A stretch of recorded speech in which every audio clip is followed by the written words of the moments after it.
5. Diversión y juego. ¿Por qué los perros y los humanos juegan toda la vida como niños y cómo garantizar que jugar con perros sea tan seguro como divertido? Tulip era un cachorro de Gran Pirineo que por las peculiaridades de su carácter no me convenía. Separada por una puerta que le impedía jugar con los demás cachorros de la misma camada, era la única bola de pelos blanco que sufría rabietas. Sus hermanos permanecían mansamente sentados, resignados a contemplar los alegres retosos de los demás. Tulip saltaba, ladraba y hacía todo lo que podía para manifestar su protesta, menos aferrarse a la puerta y sacudirla como hacen los reclusos en las malas películas de tema carcelario. Yo observaba la camada con el propósito de elegir el cachorro adecuado para mí y para la granja. Bupip, mi primer Gran Pirineo, había muerto repentinamente de cáncer, y su fallecimiento había dejado un espacio vacío en la granja, como en un rompecabezas al que le falta una pieza. Mis ovejas se hallaban indefensas, sin la protección de ese perro guardián, corpulento y de pelo blanco, cuyos ladridos resonaban como los disparos de un cañón. Echaba en falta el suave hocico de Bupip, descansando en mi regazo cuando me tendía en los pastos altos, con la espalda contra la tierra, mientras a nuestro alrededor las ovejas arrancaban la hierba bajo el sol. Por eso había ido a ese lugar en busca de un nuevo perro guardián de ovejas y fui recibida en el tropel por un grupo de cachorros de Gran Pirineo. Pero, ¿cuál era el que más me convenía? Bupip había sido el perro perfecto para mí y para la granja. Bueno como el pan de campo con las personas, noble y manso con las ovejas. Bupip compensaba su minusvalía siendo tan hermoso como un niño de anuncio publicitario. Le faltaba una pata trasera y la que tenía era enclenque e inestable. Nacido con rótulas desplazadas hacia un lado, durante años nos mantuvo ocupados a mí y a los veterinarios con intervenciones quirúrgicas y prolongados tratamientos de rehabilitación. Fue posible recuperarle una pata, que nunca llegó a funcionar con normalidad, y finalmente tuvimos que amputarle la otra.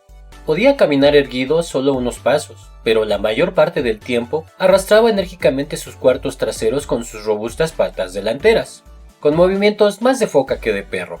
Aún así, Bupip nos retribuía todos los esfuerzos dedicados a su rehabilitación. Durante 9 años trabajó como perro guardián de las ovejas y los patos. Nada le impedía cumplir con sus obligaciones. La mayor parte del tiempo, los perros guardianes de ganado protegen indirectamente a los animales que están bajo su custodia ladrando y dejando la marca de su olor, lo cual no es lo mismo que pasarse toda la noche a la intemperie peleando con osos. Aquí, en el sur de Wisconsin, los depredadores de ovejas son los coyotes y los perros vagabundos, que tienden a evitar las granjas protegidas por perros de gran tamaño, pero en raras ocasiones se requiere mayor protección por parte de los perros guardianes. Bupip se ganó un lugar en el Paseo de la Fama de los Perros Guardianes al coger a un perro vagabundo de 24 kilos en el momento en que salía del patio llevándose en la boca a Burt, el pato semental. Bupip, moviéndose con asombrosa rapidez, en pocos segundos alcanzó al perro y lo cogió por el cogote hasta conseguir que soltase a Burt. Seguidamente, volvió a llevar al pato a la seguridad del granero. Pero Bupip nos había dejado y en su ausencia mis animales necesitaban protección. Y a mí, me hacía falta un perro de cabeza desafiante y mirada de foca para que llenase el vacío que su pérdida había dejado en mi corazón.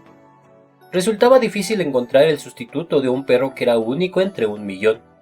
Quería un perro como Bupip, que fuese dócil pero no miedoso, para poder confiarle a mis hijos y que tratase a las ovejas con serenidad y ternura. Los perros guardianes de ovejas suelen decepcionar porque son demasiado juguetones. Pueden ponerse a jugar con alguno de los animales confiados a su cuidado hasta causarles la muerte. A los corderitos que pesan poco menos de medio kilo y a los perros de 40 kilos les encanta retosar, pero no son los mejores compañeros de juego. Los perros se la pasan mejor.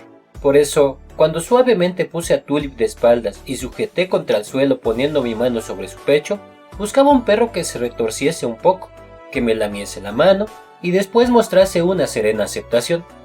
Pero las palabras serena aceptación no figuran en el vocabulario de Tulip.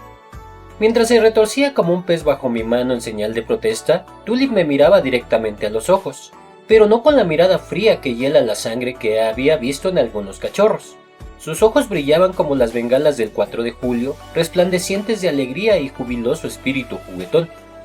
Nos miramos profundamente a los ojos y en ese instante sentí el flechazo. Como una tonta adolescente, dejé que Tulip me robase el corazón en menos de un segundo. Y dicho sea en mi honor, a pesar de ello, comuniqué a los criadores que no era el cachorro apropiado para mí. Con criterio sensato, buscaba un cachorro manso, pasivo, pero ese cachorro murió antes de que pudiese llevármelo a casa y los criadores decidieron reservarme otro como segunda opción. En cambio, terminé por llevarme a casa una tercera opción, rechazando a Tulip por ser demasiado briosa, una característica no muy adecuada para un perro guardián de ovejas. Los cachorros de Gran Pirineo se parecen mucho, por eso sospechaba que el que me llevé a casa no era el que yo pensaba, y en cuanto llegamos, estuve segura de ello. El montón de pelo, patas y ojos brillantes que sonreía junto a mí no era otra que mi juguetona e incorregible amiga. Al cabo de algunas llamadas telefónicas al criador en las que me confirmaron que, en efecto, se había producido un cambio accidental, terminé por aceptar mi inevitable destino. Tulip está en la casa mientras escribo estas líneas, vigilando a los corderitos recién nacidos desde el sofá. Ahora, con 7 años, Tulip es una hembra madura y hace tiempo que ha superado la edad en la que la mayoría de los mamíferos son juguetones, pero sigue teniendo los ojos brillantes y salta y da vueltas como un cachorro mientras retosa conmigo y los border collies subiendo por la colina. Hace unos años la encontré acostada en la cresta de la colina, muy lejos del rebaño. No se levantó cuando la llamé, algo inusual en ella. Al acercarme, me encontré con un corderito de una semana acunado entre sus blancas y recias patas. La gratitud me embargó al comprobar que mi perro guardián protegía lo que me pareció un corderito enfermo. Pero pronto me di cuenta de que ese pensamiento no era más que una fantasía mía al constatar que el corderito gozaba de perfecta salud y trataba de incorporarse para regresar junto a su mamá. Tulip observó al corderito alejarse unos metros y después, con los ojos brillantes, lo persiguió como si fuese una pelota de fútbol. Lo cogió delicadamente con sus enormes mandíbulas y lo tendió a su lado sobre la hierba. Tulip no estaba protegiendo al corderito, simplemente jugaba con él de la misma manera en que mis otros perros jugaban con las pelotas de tenis. A pesar de su edad, cada primavera Tulip dejaba de lado sus obligaciones como perro guardián hasta que los corderitos se hacían mayores. También juega conmigo y con los juguetes para perros que son más apropiados que los corderitos recién nacidos. Y en este momento acaba de acercarse a mí para posar su cálido hocico sobre mi regazo. La eterna juventud de las personas y de los perros. Los perros y las personas no son mamíferos normales. La mayoría de los mamíferos son muy juguetones durante sus primeros años de vida y con el paso del tiempo se vuelven más sosegados. Y no es solo porque los animales mayores estén demasiado ocupados en mantenerse con vida y buscar con qué alimentarse. Mis ovejas adultas, que reciben comida, agua y protección, no juegan como los corderos. Los terneros de mi vecino corren en amplios círculos alrededor de sus pasivas madres. Con toda seguridad, los animales adultos podrían permitirse un breve jugueteo al atardecer. El único peligro que los acecha son los coyotes, que podría tratar de hacer una incursión a la medianoche para atacar a un becerro recién nacido. Pero las vacas adultas raras veces juegan. Se dedican a comer, a rumiar su bolo alimenticio y de vez en cuando se tienden para descansar. Como sucede con la mayoría de las especies animales, los adultos no son muy juguetones. Existen algunos animales, además de los perros y los humanos, que también son sumamente juguetones de adultos. Si quiere reírse con ganas, consiga un video de nutrias de río deslizándose por las orillas fangosas, o bien observe un grupo de loros de Kia entretenidos en desmontar un coche en Nueva Zelanda. Una vez contemplé asombrada cómo un grupo de cuervos, uno por uno, arrojaban la nieve de sus percheras en lo alto de los postes de la luz sobre un transeúnte que pasaba por debajo. Cada cuervo se hallaba situado en un poste diferente, a una distancia de unos 9 metros entre uno y otro, y a medida que el hombre iba pasando por debajo de los sucesivos postes, los cuervos dejaban caer la nieve sobre él. Cuando el hombre miró a su alrededor, sorprendido por la nieve que caía sobre su cabeza, todos los cuervos estallaron en una cacofonía de graznidos. No voy a presumir de que sé lo que esos cuervos estaban haciendo realmente, aunque la mejor explicación que se me ocurre es decir que estaban jugando.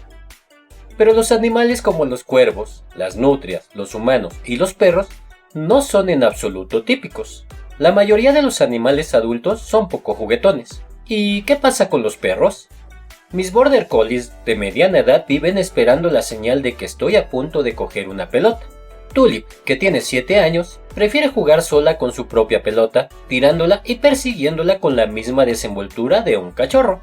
El nivel de euforia de Tulip puede ser extremo, pero a la mayoría de los perros adultos sigue encantándoles jugar hasta bien entrada la madurez. Y yo me mantengo en la brecha, tan feliz de jugar como ellos. A los 53 años ya no soy ninguna jovencita, pero sigue gustándome jugar. Y lo mismo le sucede a mis amigos y a toda la comunidad global de humanos y perros. Nuestra especie está obsesionada con el juego, ya sea como participantes o en calidad de observadores. Convertimos cada invento nuevo en un juguete. Por ejemplo, los ordenadores, máquinas diseñadas para el procesamiento de datos de alto nivel, la más aburrida y seria de todas las tareas. Se han convertido en una industria de juegos informáticos multimillonaria. La cuestión es que seguimos obsesionados con el juego mucho después de superar la etapa adulta. Por supuesto, jugamos menos a medida que vamos dejando de ser jóvenes. Casi todos los mamíferos jóvenes juegan, hasta el punto de que en gran medida ese juego define la juventud más que cualquier otra actividad. Los corderitos saltan desde un alto dando una voltereta en el aire. La visión de un grupo de corderitos dando volteretas en el aire alternativamente se asemeja a la que ofrecen los copos de maíz al estallar. Las crías de antílope se divierten peleando con los cuernos en luchas que en realidad son un juego. Los felinos de todo tipo, desde los garitos hasta los cachorros de tigre, juegan a boxear con todo lo que tienen al alcance de las patas, desde hojas y mariposas hasta una pelota de papel. Las ratas de laboratorio jóvenes se persiguen y se abalanzan unas sobre otras, entregándose a un juego que a todo mundo le daría la impresión de que están haciéndose cosquillas. Los chimpancés de 2 a 3 años hacen poco más que comer y jugar. A veces juegan en solitario columpiándose en los árboles y girando en círculos, pero es más frecuente verlos retozar en compañía, persiguiéndose, abalanzándose unos sobre otros, jugando a la pelea y a la lucha. La mayoría de los animales, a medida que envejece, disminuye la frecuencia de sus juegos, hasta que desaparecen por completo. Pero las especies Peter Pan, como los humanos y los perros, conservan su naturaleza juguetona en la etapa adulta. No deseo simplificar excesivamente este aspecto. Animales adultos como los lobos y los chimpancés siguen jugando, pero no con la misma intensidad que se observa en los perros y en los humanos. Esta tendencia a seguir entregándose al juego con euforia en la edad adulta es uno de los factores que conduce a la mayor parte de los científicos a considerar a los perros y a los humanos como paedomórficos o versiones juveniles de sus parientes más crecidos. El paedomorfismo consiste en la conservación de características juveniles en la madurez sexual que por lo general desaparecen cuando el animal va haciéndose mayor. En esos animales, el proceso de desarrollo normal se retrasa durante tanto tiempo que en ciertos aspectos no llegan a madurar nunca. Casi todos los animales, por simples que sean, en la fase inicial de su desarrollo, tienen características diferentes a las que presentan más adelante en la madurez. A veces esas características son físicas. Por ejemplo, en su fase juvenil, algunos insectos tienen formas físicas muy diferentes a las que presentan cuando son adultos. Todos conocemos el caso de las orugas que se transforman en mariposas. Los insectos juvenilizados han evolucionado tanto que nunca se transformarán en su forma adulta ancestral. Llegarán a ser adultos sin perder el aspecto que tenían de jóvenes, pero a veces esas características son conductuales. Suele existir una relación entre anatomía, fisiología y comportamiento. Y hay animales que no solo tienen el mismo aspecto de sus ancestros juveniles, sino que a veces también actúan como ellos, a pesar de que hayan alcanzado la adultez. El paedomorfismo es un fenómeno evolutivo fascinante al que temo no poder hacer justicia en esta breve exposición. Lo importante en nuestra investigación sobre los humanos y los perros es de qué manera los cambios en el proceso de desarrollo pueden generar animales adultos que, como la mayoría de los mamíferos juveniles, siguen siendo extraordinariamente juguetones, incluso cuando envejecen. Los cambios en los procesos de desarrollo resultan muy ilustrativos acerca de cómo y por qué los perros pueden ser tan diferentes de los lobos y sin embargo pertenecer a la misma especie.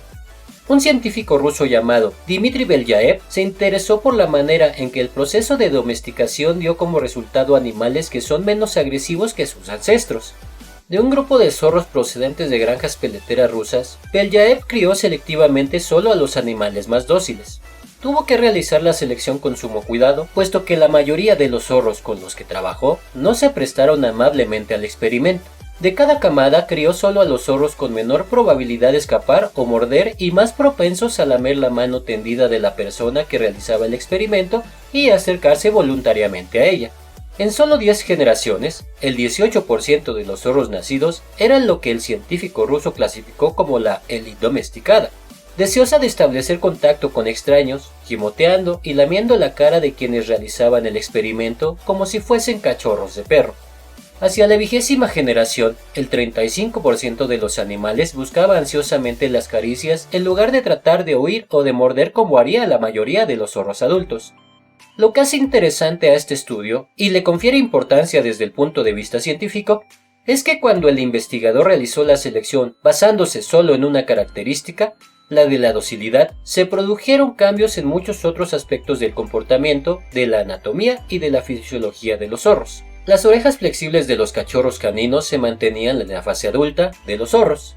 La élite domesticada adulta continuaba actuando como cachorros aun cuando llegaba a la madurez, mostrando menos temor a las cosas desconocidas y reaccionando sumisamente ante los extraños, alzando las patas, gimoteando y meneando todo el cuerpo como hacen los cachorros caninos. Y lo sorprendente es que les aparecieron manchas blancas en el pelo, como sucede con muchos de nuestros animales domesticados. Los zorros también desarrollaron problemas como la mandíbula superior más corta o más larga que la inferior, igual que sucede con los perros domésticos. Cola rizadas en lugar de las rectas de los lobos y los zorros adultos, pelo rizado u ondulado, disminución de la producción de adrenalina y niveles más elevados de producción de serotonina. Estos dos últimos cambios fisiológicos están relacionados con el nivel general de estrés de un animal, en los individuos que se estresan menos ante las cosas desconocidas y son más perceptivos al cambio, se observan menores niveles de producción de corticosteroides por las suprarrenales y mayores niveles de serotonina. En su libro sobre la evolución de los perros, Dogs, Raymond y Lorna Coppinger exponen un sólido razonamiento según el cual todo guarda relación con la distancia de huida o la probabilidad de que un individuo esté alerta ante el acercamiento de algo desconocido. Los animales adultos son más cautelosos que sus crías. Después de todo, parte de la alegría que se experimenta al observar a los hijos y a los cachorros se debe a su cándida inocencia acerca de los peligros del mundo que los rodea. A los adultos les resulta estimulante liberarse transitoriamente de la carga de estar en alerta. Tal vez sea esta una de las razones por las cuales las actividades lúdicas nos resultan tan saludables. El factor común en todas estas características de los zorros de Belyaev es el paedomorfismo, o la conservación de atributos juveniles en la forma adulta, que también se reproduce en los perros domésticos. El comportamiento de los perros adultos se parece mucho más al de los lobos jóvenes que al de los adultos. En el caso de los perros, esta selección de las características juveniles puede atribuirse a dos explicaciones diferentes. El razonamiento tradicional sugiere que los perros domésticos evolucionaron de los lobos debido a la selección artificial, por en medio de la cual los humanos conservaron y criaron selectivamente a los lobos más dóciles. Otro argumento es el de la docilidad desarrollada a través de un proceso de selección natural por el cual los perros con distancias de huida más cortas comenzaron a reunirse en torno a los asentamientos humanos para alimentarse de sus desperdicios. A mí me gusta la perspectiva de la selección natural, aunque propondría que ambos procesos pudieron haberse producido simultáneamente. Lo importante para quienes nos encontramos en nuestro extremo de la correa es que los perros, por la razón que sea, tienen una serie de características asociadas a los cánidos juveniles, incluso después de haber alcanzado la adultez, y entre ellas está la de ser notablemente juguetones. Y los humanos, juguetones e infantiles en nuestra vejez, retosamos con nuestros perros hasta que ninguno de los dos está en condiciones de abandonar el sofá. Esta tendencia ha conducido a sugerir que los humanos son primates paedomórficos. No se trata necesariamente de una hipótesis nueva. John Fiske siguió esta línea de razonamiento ya en 1884, pero continúa siendo lógica. Existen muchos más indicios aparte de nuestra naturaleza juguetona que sugiere que la eterna juventud ha intervenido en nuestra evolución. Una de las características que define a los humanos es la creatividad y la disposición a probar cosas nuevas y nuevas maneras de interactuar con su entorno, atributos normalmente asociados a la juventud. En general, Las crías de nuestra especie y las crías de la mayoría de los mamíferos aceptan mucho más rápidamente el cambio que sus mayores. En un experimento que se ha hecho famoso, los investigadores introdujeron el boniato en la dieta de un grupo de macacos japoneses. Los jóvenes, no los adultos, comenzaron a ingerir el nuevo alimento, aunque algunos de los adultos de menor edad finalmente lo siguieron. Una emprendedora hembra de 2 años, llamada Imo, aprendió a ir hasta el mar para lavar el boniato y quitarle la arena.